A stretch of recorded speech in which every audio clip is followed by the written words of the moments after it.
एक आदमी को हमने देखा, रिक्शे वाले से बोला, रिक्शा सब खड़ा, जी जी साहब रेल स्टेशन जाओगे? हाँ साहब जाएंगे। तो जाओ, फिर क्यों खड़े हो यहां? महाराज 2 आदमी एक साइकिल रिक्शा पे बैठे 1.5 घंटे तक, और उतरे तब उसे अठन्नी दे दी। वो बोला बाबूजी कम है। तो क्या बोले? कम है, हैं?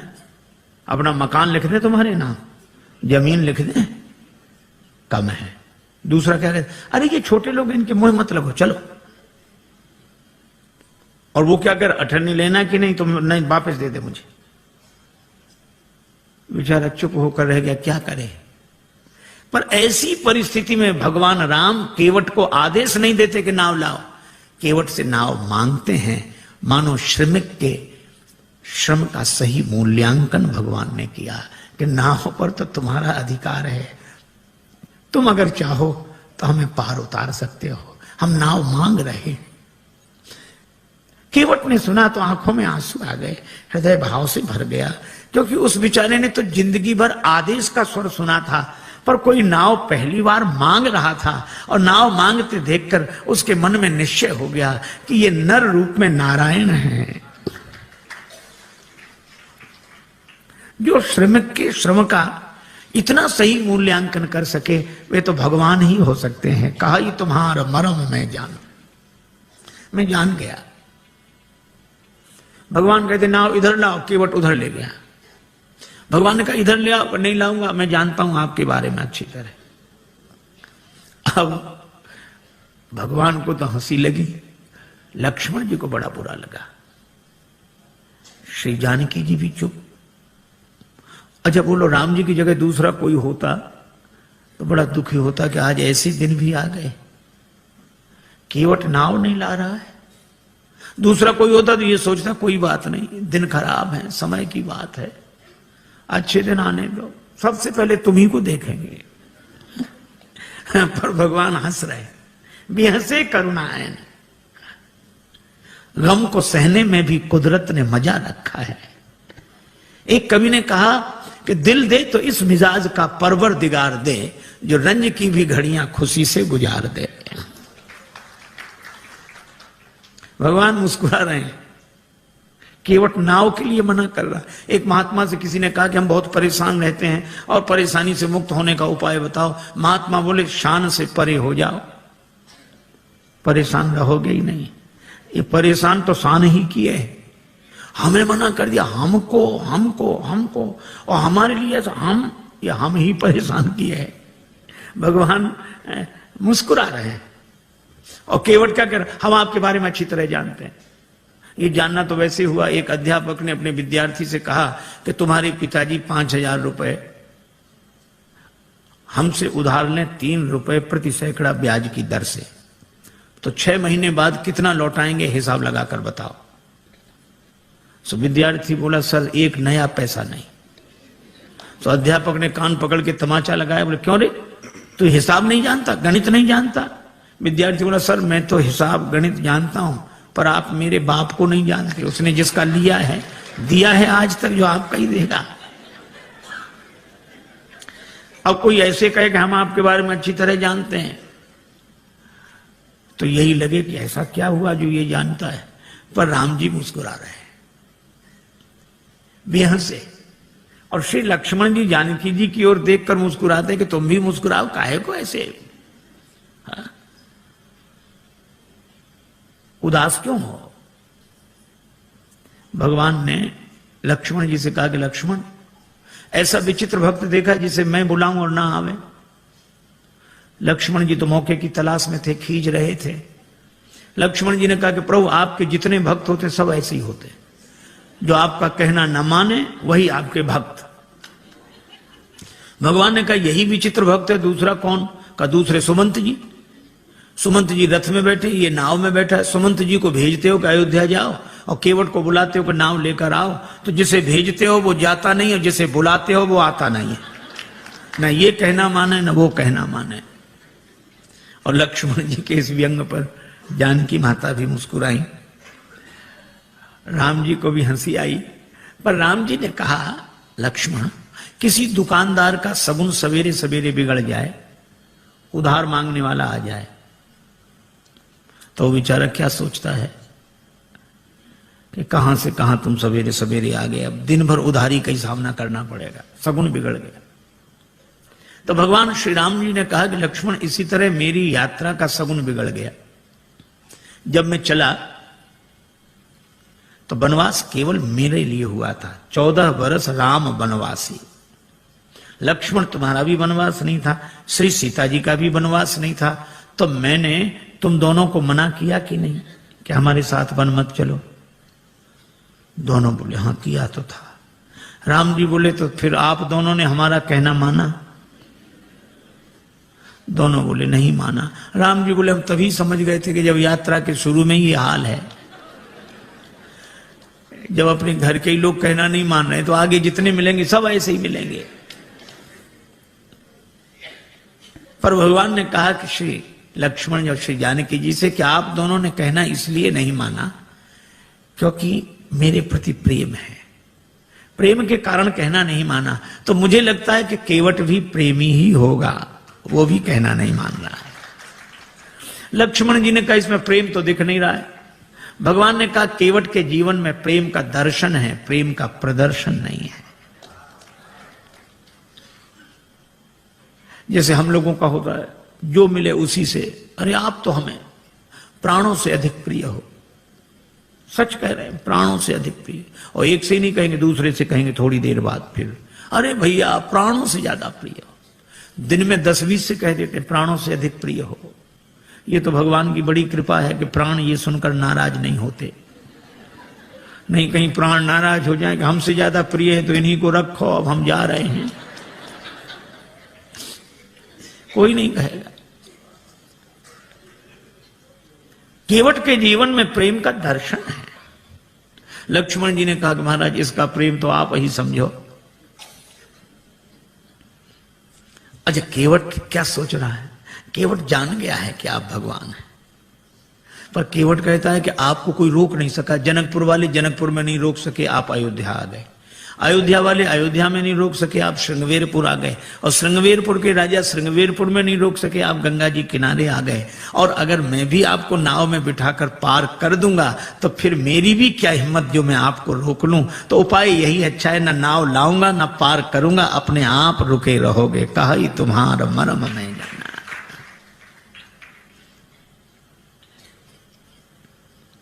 भगवान से कहता है कि प्रभु महाराज आपके चरण कमलों की रज में ऐसा जादू है, मनुष्य बना देने की शक्ति है। शिला को चरण छुला दिया, नारी बन गई। भगवान ने कहा तो शिला तो पत्थर की होती, तुम्हारी नाव कोई पत्थर की है? केवट बोला वाह महाराज, शिला तो देर में बनी होगी, ये तो लकड़ी तो पत्थर से कोमल होती है। पाहनते बन वाहन काठ को कोमल है, जल खा ही रहा है, ये तो और जल्दी बनेगी। पानी में पड़ी हुई लकड़ी और कोमल होगी। भगवान ने कहा क्या उपाय क्या है, क्या चाहते हो? केवट बोला हम क्या चाहते हैं, आप पार जाना चाहते हो कि नहीं? भगवान बोले हमें तो जाना ही। तो फिर ये कहो आप चाहते हो पार जाना?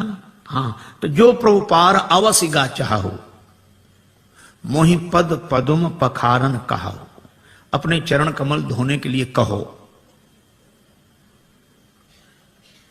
भगवान ने कहा कि वैसे काम नहीं बनेगा। केवट बोले कैसे बनेगा? ये नाव बनेगी नारी यहां गंगा जी किनारे, और जब नारी बनेगी तो घर में बैठेगी। लेकिन जब ये घर में बैठेगी तो घर में जो पहले से बैठी है वो, उसको तो लगेगा कि नहीं कि नाव नारी बन गई, वह तो सोचेगी नाव बेचकर दूसरा विवाह करके लाया। और महाराज घरनी घर क्यों समझाई हूं जू, उसको मैं कैसे समझाऊंगा? लक्ष्मण जी ने कहा हद हो गई, भगवान को समझा रहे और पत्नी को नहीं समझा सकते। केवट बोला महाराज अपने अपने अनुभव की बात है, भगवान को समझाना आसान है, बहुत कठिन है। राम जी खूब हंसे, लक्ष्मण जी भी हंस रहे हैं केवट की इन अटपटी बातों पर। भगवान बोले तो और कोई उपाय? एक उपाय है। क्या? यही घाट ते थोड़िक दूरी अहे, कटिलों जल था दिखाई हो जो। थोड़ी दूरी पर कमर तक जल है, आराम से निकल जाओ। भगवान बोले वही ठीक, बताओ। केवट बोला, वाह महाराज, अभी सवेरा हुआ है, यात्रियों का आना जाना शुरू हुआ है, हम आपको वो जगह बताने जाएं सब देख लेंगे, हमारी नाव में कौन बैठेगा, रोजी रोटी का सवाल है, ऐसा नहीं। तो फिर आप दिन भर रुको, जब सूर्यास्त हो जाएगा सब लोगों का आना जाना बंद होगा, मैं जाके बता दूंगा, फिर रात को निकल जाना, चाहे सवेरे निकल जाना। भगवान बोले, लक्ष्मण चरण धुलाना ही ठीक है, यहां कहां रुकेंगे।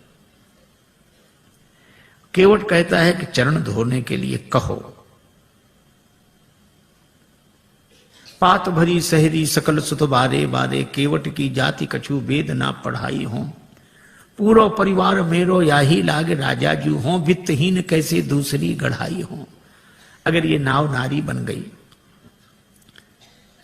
तो फिर यह भी तो सोचो महाराज, कर पूरे परिवार का पालन इसी नाव से होता है, तो परिवार का पालन करने वाला साधन तो चला जाए और घर का एक सदस्य और बढ़ जाए।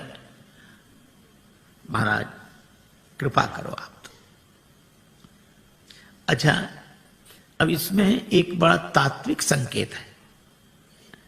केवट कहता है कि नाव नारी न बने। हम लोग भी व्यवहार का काम करते हैं, दुकान चलाते हैं, व्यापार करते हैं, पैसा लेते हैं, देते हैं। श्री तुलसीदास जी कहते हैं सब करो, कोई बात नहीं। केवट भी यही करता है, धंधा करता है, यात्रियों को बिठाता है, उस पार ले जाता है, पैसा लेता है। लेकिन इस केवट की सबसे बड़ी विशेषता एक है कि यह नाव तो चलाता है, लेकिन नाव गंगा जी में चलाता है। और गंगा जी क्या है? का राम भक्ति जहां सुरसरी धारा। इसी तरह हम दुकान व्यापार आदि सब करें, लेकिन भक्ति की भाव धारा से जुड़कर करें। यही केवट प्रसंग का संकेत है। भगवान ने कहा अगर तुम्हारी नाव नारी बन गई तो पार करने वाली खुद पार हो जाएगी, जड़त्व से मुक्त हो जाएगी। केवट बोला सो तो ठीक है, लेकिन नाव नारी बनेगी तो घर में बैठेगी। और इसका अर्थ कि मेरी बुद्धि अगर चैतन्य हो गई तो आत्मन्यो आत्मना तुष्टा के भाव से घर में बैठेगी, तो भक्ति की गंगा जी तो छूट जाएंगी। प्रभु मैं ऐसी मुक्ति नहीं चाहता जो भक्ति की गंगा जी से दूर कर दे। वह नहीं बंधन की जो अज्ञानता से बांध ले मन, और फिर सहसा कभी भी टूट सकता हो अकारण। मुक्ति छू पाए न जिसको मैं उसे बंधन कहूंगा, जो मरण को जन्म समझे मैं उसे जीवन कहूंगा। महाराज मुझे मुक्ति नहीं चाहिए, और आपके चरणों की रज मुक्त कर देने वाली है, तो इस मुक्त कर देने वाली धूल को ही धो डालूंगा। काहे से धोगे? गंगा जल से। और कितना बढ़िया संकेत है कि इस मुक्त करने वाली रज अर्थात रजोगुण जन्य कामना को भक्ति के भाव जल से धो डालूंगा। मुक्ति नहीं चाहिए, सगुण उपासक मोक्ष न लें। भगवान ने कहा तो फिर धो लो चरण, क्या दिक्कत है? केवट बोला ऐसे नहीं धोऊंगा, कहोगे तब धोऊंगा। मोहि पद पदुम पखारन कहाहू, कहो। श्री राम जी ने कहा कि काहे को इतनी जिद कर रहे हो? अरे बहुत लोगों ने हमारे चरण हमसे बिना पूछे धो लिए, हमने मना थोड़े ही किया। तुम भी धोगे तो मना थोड़े ही करेंगे, पर कहलाते क्यों हो? और फिर हमको संकोच होता, हम कैसे कहेंगे हमारे चरण धो लो? अरे किसी श्रद्धे के प्रति किसी की श्रद्धा है तो चरण छू ले, पर ऐसा कौन श्रद्धे होगा जो अपने चरण फैला कह के चलो छुओ? ऐसा तो वही कह सकता है जिसका शर्म से कोई संबंध ना हो। अब भगवान कैसे कह देंगे हमारे चरण धो? और केवट कहता कहोगे तभी धोएंगे। तो भगवान ने बिना कहा कि बिना पूछे धो लो। बहुतों ने धो लिए। केवट ने कहा सुनो महाराज, जिन्होंने बिना पूछे आपके चरण धो लिए उनकी अपनी गरज रही होगी, उन्हें भवसागर से पार जाना होगा, इसलिए उन्होंने आपके चरण आपसे बिना पूछे धो लिए। लेकिन यहां गरज मेरी नहीं, यहां गरज आपकी है। मुझे पार नहीं जाना, पार आपको जाना है। इसलिए अगर पार जाना हो तो कहो कि हमारे चरण धोकर हमें पार कर दो। भगवान मुस्कुराए कि केवट सब कुछ पाए ले रहा है, पर इतना चतुर है एहसान रत्ती भर नहीं। आपकी आपकी गरज है, कहना हो कहो। लक्ष्मण जी बोले अगर चरण धुला लें तो। लक्ष्मण जी बोले सुन, पहली बात सुन, भगवान से भी बहस कर रहा है, कहीं भगवान नाराज हो गए तो वापिस चले जाएंगे। केवट बोला नहीं जाएंगे। कहा ही तुम्हारा मरम में जाना। श्री जानकी जी भी साथ आई हैं, और मरम शब्द का एक ही अर्थ है, रकार रामचंद्र हैं, मकार मातु जानकी। तो ये रकार रूपी राम जी मकार से घिरे हुए हैं, अर्थात श्री जानकी जी की कृपा के कारण आए हैं, और जानकी जी उपस्थित हैं तो श्री राम लौट नहीं सकते, वो तो कल्याण करके ही जाएंगे। अजय सो तो ठीक है। भगवान बोले अगर चरण धुला लें तो। केवट बोला चरण धुला लो तो कोई हम पर एहसान करोगे? औरों से उतराई लेता हूं, आपसे नहीं लूंगा। नहीं लोगे ना। पद कमल धो ये चढ़ाई, नाव ननाथ उतराई चहो। केवट का बेटा खड़ा था, बोले पिताजी ठहरो ठहरो ठहरो, इन्हें नाव में बिठाना ही मत। क्यों? चरण धो लेंगे, फिर क्या कठिनाई है? चरण छुलाने से तो शिला नारी बनी थी। केवट का बेटा बोला इनके हाथों से भी खतरा है। चरण इन्होंने शिला को छुलाए थे, हाथ इन्होंने धनुष को छुलाए थे। छुअत ही टूट पिनाक पुराना। अगर चरण छुलाने से नाव के नारी बनने का डर है तो हाथ छुलाने से नाव धनुष की तरह टूट जाएगी। इनको किसी भी दशा में बिठा लो ही मत ना। लक्ष्मण जी ने सुना कि केवट है सो है, बेटा और गजब। पर केवट बोला नहीं नहीं, चरण धुला लेंगे बस। भगवान से केवट कहता है उतराई नहीं लूंगा। भगवान ने कहा उतराई क्यों नहीं लोगे? केवट बोला आपके पास देने को होगा क्या? वनवासी बने घूम रहे हो, तो जो बात आप बाद में कहोगे तो हम पहले ही कहे दे रहे हैं कि उतराई नहीं लेंगे। अच्छा नहीं लोगे उतराई, इसका प्रमाण क्या है, सबूत क्या है? केवट बोला मोहे राम रावरियान दशरथ शपथ सब सांची कहो। राम जी आपकी सौगंध, महाराज दशरथ की सौगंध, सही सही कह रहा हूं। श्री लक्ष्मण जी को लगा कि भगवान ने शीलवश जितनी ढील इसे दे दी है, अब ये कोई बोलने का ढंग है कि हमारी बात बिल्कुल सही है, आपकी कसम, आपके बाप की कसम। बोलने में तो ऐसे ही लग रहा है, पर केवट ऐसे बोल नहीं रहा था। बोल नहीं रहा था, बोल नहीं पा रहा था।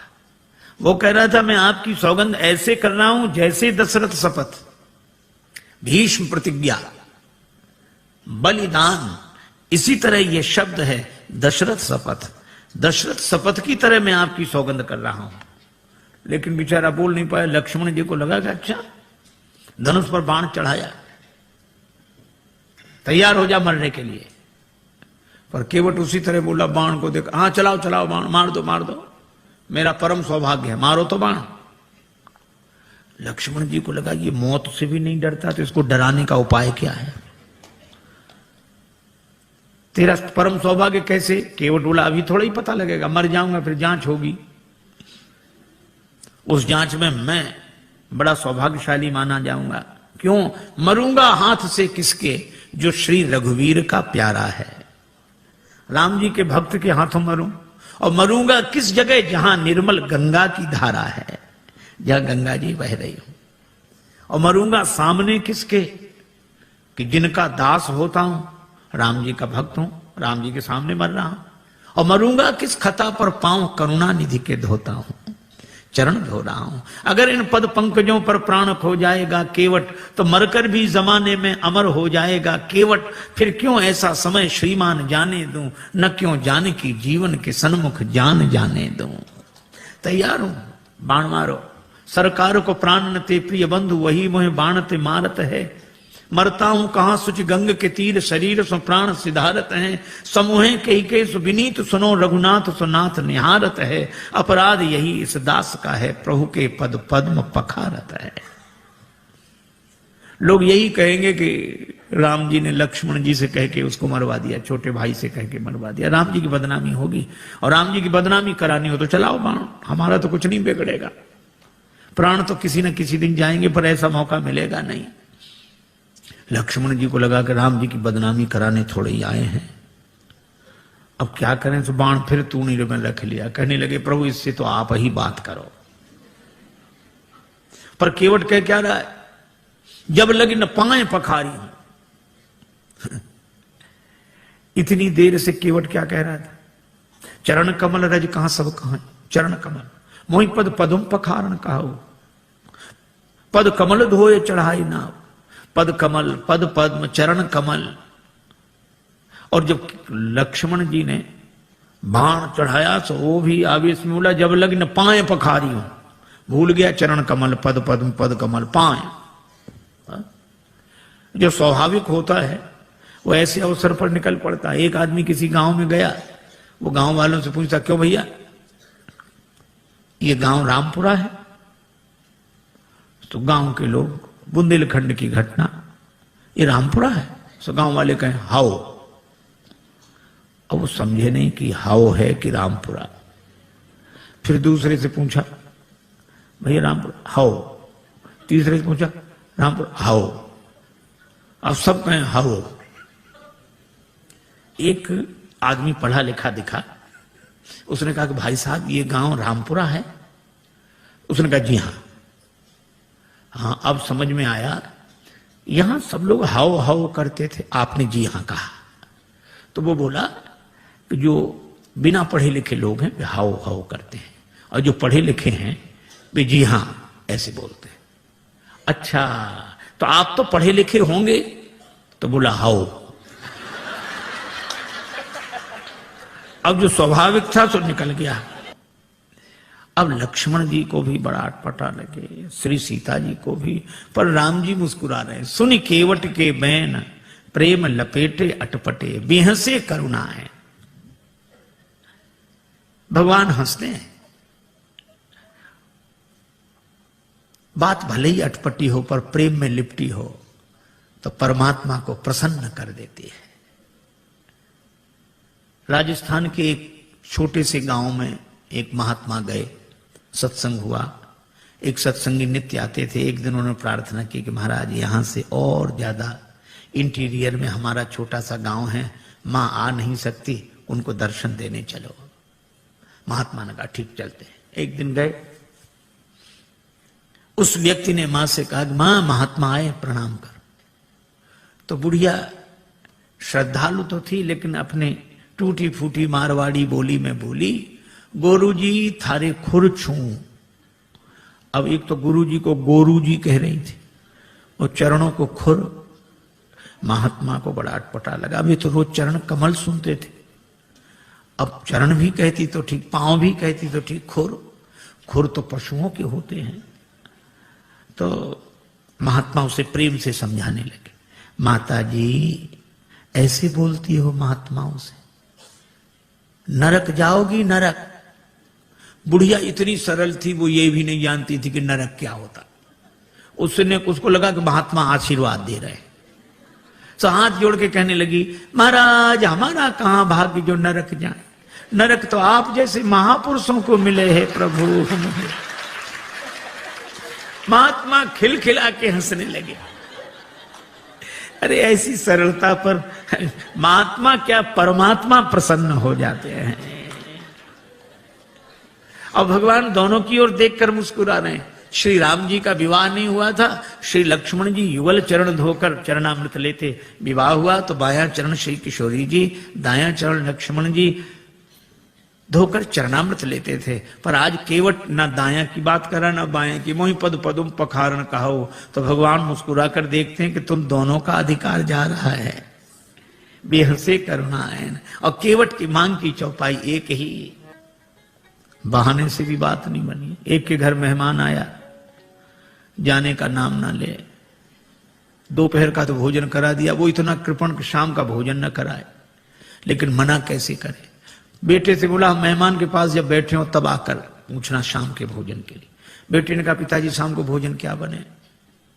तो पिता मेहमान के बगल में बैठा था। पिता कहने लगे शाम को फिर भोजन, अभी मेहमान के साथ तो हमने भोजन किया ही था, अब शाम को फिर भोजन करें, हम कोई राक्षस हैं?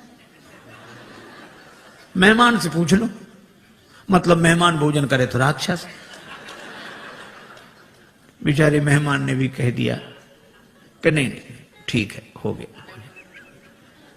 बहाने में लोग बड़े चतुर। एक महात्मा किसी वृद्धा माता के यहां भोजन को गए, मैया ने सब भोजन परोस दिया, पंखा लेके बैठ गई, थाली में पीछे पापड़ रखे थे, पापड़ परोसना भूल गई।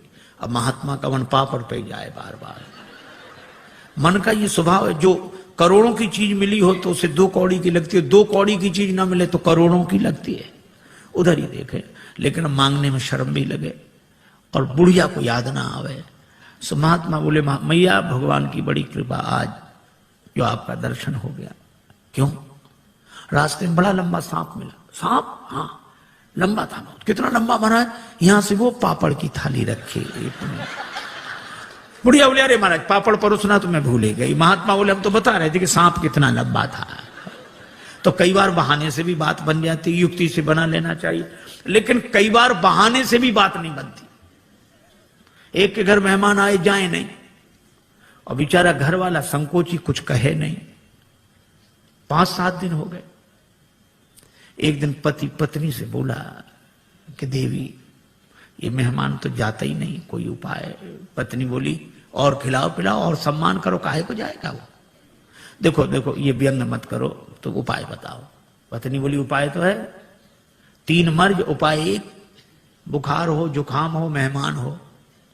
ज्वर जुखाम और पाहुना, ज्वर जुखाम और पाहुना, इनका एक उपाय, लंघन दे दो तान के फेर न वापस आए।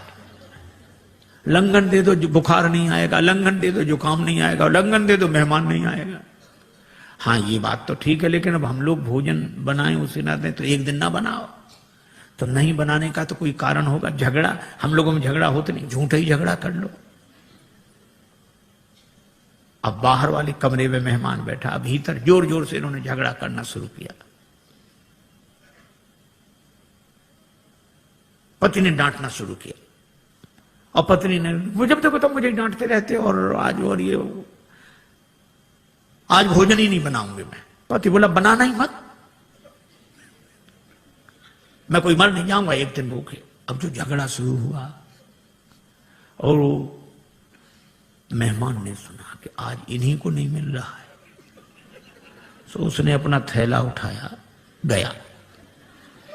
पत्नी ने देखा कि गया, पति ने देखा गया। तो पति बोला, आप काहे को रो रही हो? हमने कोई सच्चा डांटा था? हमने तो झूठा डांटा था। तो पत्नी मुस्कुरा कर बोली, मैं कोई सचमुच रो रही हूं? मैं तो झूठे ही रो रही हूं। लेकिन आश्चर्य, तब तक मेहमान भीतर, हम कोई सच्चे गए थे? हम भी तो झूठे ही गए थे। कई बार प्रयास करने पर भी काम नहीं बनता। भगवान ने बड़ा प्रयास किया, पर केवट बोला, साफ साफ कहो, प्रबंध हो लो। प्रेम पराधीन प्रभु की यह अभय वाणी सुनकर केवट गया, कठौते में जल भर लाया। आहा, उस दृश्य को आप देखें। कठौता एक ओर रख दिया, बाई हथेली आगे बढ़ाई, श्री राघवेंद्र का दायां चरण रखा और कठौते से जल छोड़ दिया, लगा धोने। मन में तो यही भाव है कि वही चरण, जिन चरणन ते निकसी सुरसरी। बड़े भाव से चरण धो रहा, लेकिन पता नहीं लगने दे रहा। श्री लक्ष्मण जी ने कहा, अच्छा केवट, बड़े भाव के कारण चरण धो रहे हो? केवट बोला, नहीं नहीं सरकार, हम तो नाव के कारण चरण धो रहे हैं, भाव के कारण नहीं। भगवान एक पांव से खड़े हैं, केवट बैठा। देवता भी आश्चर्य कर रहे हैं कि ऐसे भक्त तो देखे जो भगवान के सामने एक पांव से खड़े रहे, पर ऐसा भक्त नहीं देखा जिसके सामने भगवान ही एक पांव से खड़े रहे। बड़ी देर हो गई, भगवान ने कहा, केवट चरण धुल गए? केवट बोला, हाँ महाराज धुला तो, लेकिन तब तक भगवान ने चरण नीचे रख दिया। केवट बोला, गड़बड़ी कर दी, चरण गीला था, पहुंच तो लेने देते मेरी इस फटी दुपटी से, आपने पहुंचने नहीं दिया, गीला चरण धरती में रखा, धूल लग गई, दोबारा धोना पड़ेगा। लक्ष्मण जी बोले, हो चुके पार, चरण तो गीला रहेगा ही, इसमें धूल लगे इसे धुलाओ, उसमें लगे तो उसे धुलाओ, बस चरण ही धुलाते रहो, कभी दायां कभी बायां कभी। भगवान ने कहा, रुको रुको, केवट से पूछने दो। केवट, हम कब तक ऐसे ही खड़े रहे? केवट बोला, सुनो सरकार, गौतम तिय तारण अधम उदाहरण है, प्रेम से पगों को पखारण मोह दीजिए, और धोए चरण को बिनु पहुंचे धरणी में धरो, लागी रज फेर भ्रम दुगुन ना कीजिए। दोबारा मेरे भ्रम को उत्पन्न न करें। और रेखन में जड़े कण केते देख देख धोऊं। भगवान बोले हम एक पांव से कब तक खड़े रहें? आप एक पगते खड़े याते न खीजिए। जिन विचार जो एक ही पांव होता वे भी तो किसी का सहारा लेकर खड़े रहते हैं, वृक्ष का, डाली का, किसी आदमी का, लाठी का। भगवान बोले यहां कोई सहारा हो तो बताओ। केवट बोला है, चाहो अवलंब तो विनीत जू विलंब बिनु, नाथ मेरे माथ पे सो हाथ धर लीजिए। भगवान कहते हैं कि देखो कैसी चतुराई है। लोग कहते हैं हमें सहारा मिल जाएगा अगर हमारे माथे पे हाथ रख दोगे, पर केवट कहता हमें नहीं, अगर आपको सहारा चाहिए तो हमारे माथे पे हाथ रखो। भगवान ने केवट के माथे पर हाथ रखा तो बरस सुमन सुर सकल सिहाही, यही सम पुण्य पुंज को नहीं। चरण धुले। भगवान ने कहा भैया चरण तो धुल गए, हाँ तो अब पार करो। केवट बोला अभी नहीं, आपके लिए घाट का नियम थोड़ा ही तोड़ दूंगा। नियम क्या है? जो पहले आते हैं उन्हें पहले पार करता हूं, बाद वालों को बाद में। भगवान ने कहा तो हम ही तो आए यहां पहले, और पहले से कौन है जो पार ना हुआ हो? हमें तो नहीं दिखाई दे रहा। केवट बोला अगर आपको दिखाई पड़ ही गए होते तो पार ही ना हो गए होते। कौन है? हमारे पूर्वज। तो तुम्हारे पूर्वजों का उद्धार कैसे होगा? केवट हाथ जोड़कर बोला जैसे महाराज भागीरथ के पूर्वजों का उद्धार हुआ। महाराज भागीरथ के पूर्वजों के उद्धार के लिए गंगा जी का जन्म ब्रह्मा जी के कमंडल में हुआ, और आज मेरे पूर्वजों के उद्धार के लिए गंगा जी का जन्म मेरे कठौते में हुआ है। पद पखारी जलपान करी आप सहित परिवार, पितर पार करी प्रभु पुण्य मुदित गए उलई पार। पितरों को पहले पार किया। ये देखो प्रसंग कितना सुंदर संकेत करता है। श्रद्धा से एक शब्द बना है श्राद्ध। हम लोग उनका भी श्राद्ध करते हैं जो हमारे पूर्वज अब शरीर में नहीं है।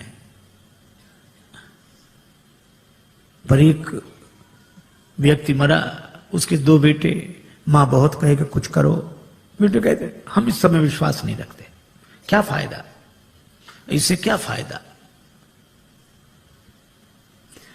मां ने एक दिन कहा कि पिता की अस्थियां गंगा जी में ही छोड़ आओ, 16 किलोमीटर दूर है, इससे क्या फायदा। मां बोली कि तुम विश्वास नहीं करते, पर जिनकी अस्थियां हैं वे विश्वास करते थे। छोटा बेटा बोला ठीक है हम चले जाएंगे। साइकिल से गया, थैले में पिता की अस्थियां लेकर 12 किलोमीटर दूर गया। एक नाला बह रहा था, कहां जा रहा, 4 किलोमीटर बाद गंगा जी मिल जाता है। बेटे ने सोचा नाला जा ही रहा, हमारे जाने की क्या जरूरत, वहीं छोड़ दी पिता की अस्थियां। लौट आया। मां ने कहा क्यों? पहुंच गई होंगी। रात्रि को उस व्यक्ति ने स्वप्न दिया कि ऐसे मूर्ख बेटे को भेजा, हमारी अस्थियां नाले में डालकर आ गया। मां ने बेटे को बुलाकर डांटा, क्यों रे पिता की अस्थियां नाले में डाल आया? बेटा बोला तुमसे किसने कहा? तुम्हारे पिताजी आए थे रात को सपना देने। तो भी उसने अपनी गलती स्वीकार नहीं की। बोला पिताजी का तो जिंदगी भर दिमाग खराब रहा, मरने के बाद भी पागलपन गया नहीं है। मां ने डांट कर कहा क्या पागलपन है? बेटा बोला 12 किलोमीटर इधर लौटकर सपना देने तो आ सकते थे, 4 किलोमीटर उधर नहीं जा सकते थे। यह हाल है। आज रक्त के संबंधों का पहले जैसा अर्थ नहीं है। आज रक्त के संबंधों का पहले जैसा अर्थ नहीं है। तर्पण भी मिल ही जाएगा, ऐसी भी कोई शर्त नहीं है। लेकिन केवट का प्रसंग हमें सिखाता है, पितर पार करी प्रभु पुण्य मुदित गए लई पार। और भगवान के चरण कमलों को देखकर गंगा जी भी हर्षित हैं। इन्हें तज ब्रह्म कमंडल में अटकी रही भटकी शिवशीष, वर्ष केते बिताए हैं। और जो चरण छूट गए थे, केवट ने वही चरण फेर आ मिलाए हैं। केवट ने भगवान को नाव में बिठाया। अब कह रहा है गंगा जी की बालुका में पहले श्री सीता जी, फिर श्री राम जी, फिर निखात राज गुह, फिर श्री लक्ष्मण जी। केवट ने उतरकर दंडवत किया, चरण पकड़े। लक्ष्मण जी बोले वाह, उस तरफ तो अकड़ रहे थे, इधर तो चरण पकड़ रहे। केवट ने कहा वो तो घाट घाट का तरीका है। उधर पार नहीं किया था तो अकड़ कर रोक सकते थे, अब तो पार कर दिया तो चरण पकड़ कर ही रोक सकते हैं।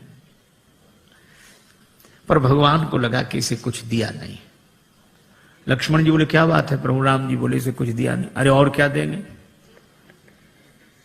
कठिनता से चरण धोकर मिले कुछ बिंदु विधि हर को, वो चरणामृत स्वयं केवट के घर जाकर लुटाते हैं।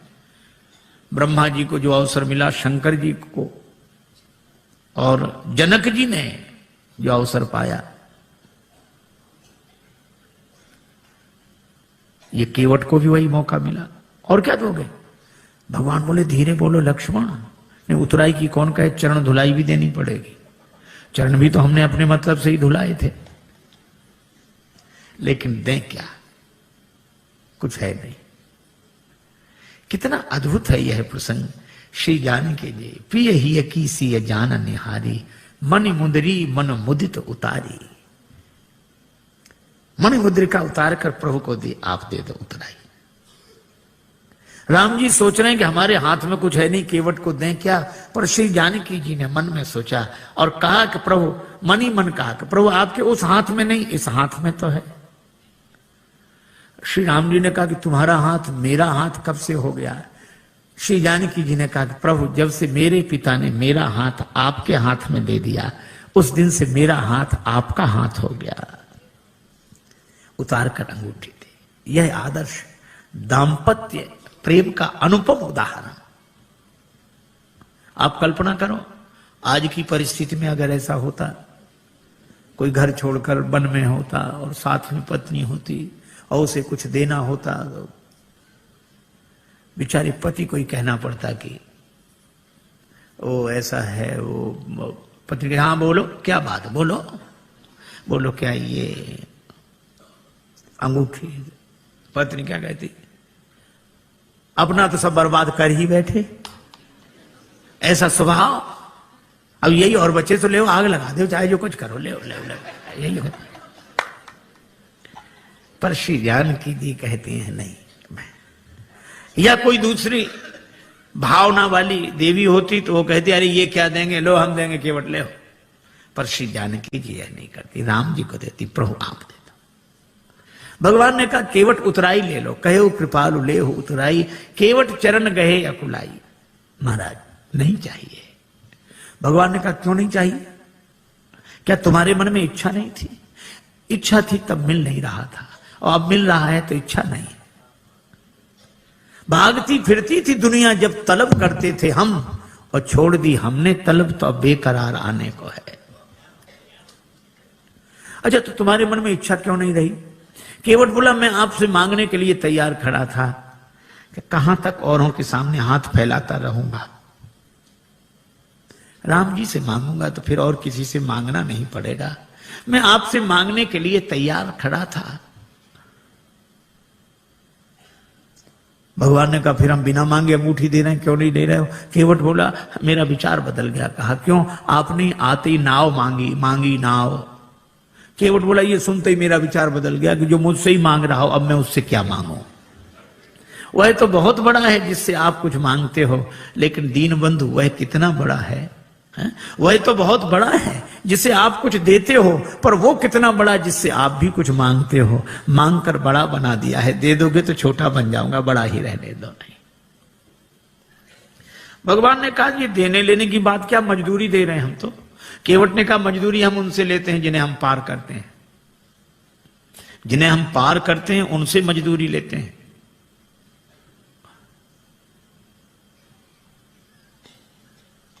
हमने आपको पार नहीं किया। श्री राम जी बोले पार नहीं किया तो हम पार आए कैसे? केवट बोला यही तो हम पूछ रहे हैं, कैसे आए? भगवान बोले नाव से आए। केवट बोला नैया से आए। हाँ, ये नैया किसकी थी? केवट तुम्हारी। केवट बोला यही तो हम कह रहे हैं कि नैया तो हमारी ही पार लगी है। आप पार होने के लिए नहीं आए थे, हमारी नैया पार लगाने के लिए आए थे। आपने चरण रख दिया तो हमारी नैया पार लग गई। उतराई तो हमें देनी चाहिए, दे नहीं सकते तो ले कैसे लें? इसलिए प्रभु नहीं चाहिए। भगवान ने कहा कर ले लो। केवट बोला कि प्रभु वैसे भी नहीं ले सकते, हमारी आपकी बिरादरी एक है, हम लोग सगे भाई हैं। भगवान ने लक्ष्मण जी की तरफ देखा कि सुन रहे, लक्ष्मण जी बोले अभी क्या और मोह लगाओ भाई, पता नहीं क्या क्या बनेगा वो अभी। भगवान ने कहा लक्ष्मण अभी पूछते हैं। केवट से कहा कैसे भाई? केवट ने कहा मैं गंगा तट का माझी हूं, तुम भवसागर के केवट हो। मैं इस भव सरिता के तीर में हूं, मैं इस सुरसरी के तीर में हूं, तुम उस भव सरिता के तट हो। आपका भी काम पार करना, मेरा काम भी पार करना। तो मजदूर कहीं मजदूरों से मजदूरी लेते हैं भैया, मल्लाह कहीं मल्लाहों से मल्लाही लेते हैं भैया। भगवान बोले तो हम किसी का कर्ज नहीं रखते। केवट बोला हमारा रख लो, क्यों चुकाने दोबारा तो आ जाओगे। भगवान बोले हम ना आए तो? केवट बोला हम वसूल करने आ जाएंगे। कहां वसूल करने आओगे? केवट ने कहा अपने को ऋणी समझते हो तो ऋण तुम वहीं चुका देना, मैंने तुमको है पार किया, तुम मुझको पार लगा देना। मैंने पार किया, उतराई नहीं ली। प्रभु आप भी पार कर देना, मेरे पास उतराई देने के लिए क्या होगा? भगवान ने कहा सो तो होगा ही, लेकिन ले लो। केवट बोला आज मुझे क्या नहीं मिल गया नाथ, आज मैं कहा न पावा, मिटे दोष दुख दारिद्र दावा। दोष मिट गया, मेरे पितरों का उद्धार हो गया तो पितृ दोष मिट गया। आप मेरी अटपटी बात सुनकर मुस्कुराने लगे तो मेरा दुख मिट गया, और आपने मुझसे नाव मांगी तो मेरी दरिद्रता मिट गई। सचमुच ये निराले भक्त होते हैं जो कुछ नहीं मानते। श्री बिंदु जी महाराज ने लिखा है, इश्क एक तरफा में यूं मशरूर हो जाऊंगा मैं, श्याम तुम होगे क्षमा काफूर हो जाऊंगा मैं। और मैं अगर मांगू जो तुमसे, मुझको तुम देना न कुछ, वरना फिर प्रेमी नहीं मजदूर हो जाऊंगा मैं अगर देखूं तो देखूं, मैं अगर चाहूं तो चाहूं, तुम ना मुझको चाहना, तुमने अगर चाहा तो फिर मगरूर हो जाऊंगा मैं अगर देखूं तो देखूं, तुम ना मुझको देखना, तुमने अगर देखा तो फिर मशहूर हो जाऊंगा मैं। और मैं अगर तड़पूं तो दृग से बिंदु टपकाना ना तुम, वरना आंखों से तुम्हारे दूर हो जाऊंगा मैं। कुछ नहीं चाहिए, कुछ नहीं चाहिए। लक्ष्मण जी ने कहा कि मैं कहता हूं। लक्ष्मण जी बोले केवट ले ले ले ले उतराई। केवट बोला सरकार में वचन दे चुका था ना नाथ उतराई चाहो। लक्ष्मण जी बोले भगवान को भी वचन का प्रवचन दिए जा रहा है, ले ले उतराई ले ले ले ले। केवट ने हाथ जोड़कर कहा छोटे सरकार, हमारा वचन आपके बाण की तरह नहीं है जो धनुष पर चढ़ तो जाता है और फिर उतर जाता है। लक्ष्मण जी बोले ये वचन कौन सा बाण से कम है, प्रभु आप ही बात करो इससे।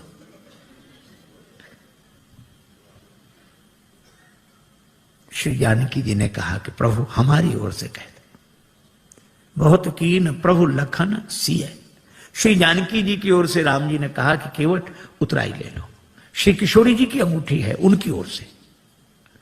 अब तो हंसते रहने वाला, हंसाते रहने वाला केवट भावुक हो गया, नेत्र भर आए, हाथ जोड़कर बोला प्रभु मैंने आपको पार बाद में किया है, पहले आपके चरण धोए, और मुझसे पहले भी आपके चरण किसी ने धोए थे, महाराज जनक ने।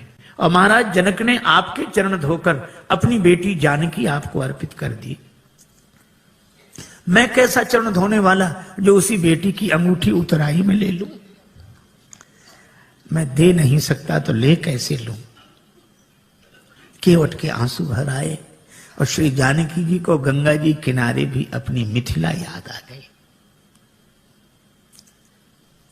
भगवान ने कहा केवट तुम कुछ नहीं लेते तो मुझे दे दो। प्रभु आपको क्या दूं? मुझे आज्ञा दो तो मैं जाऊं आगे। केवट ने कहा कि प्रभु इतने काम सब अटपटे उल्टे होते रहे, तो एक काम और, क्या आप ही मुझे भेज दो। क्यों? ताकि मुझे ये लगे कि भगवान मेरे घाट पर है, कहीं नहीं गए हैं, मैं इसी भाव में डूबा रहूं और फिरती बार नाथ जो देवा, सो प्रसाद में सिर धरी लेवा। बहुत कीन प्रभु लखन सिय, नहीं कछु केवट ले, विदा कीन करुणा यतन, भगति विमल बल दे।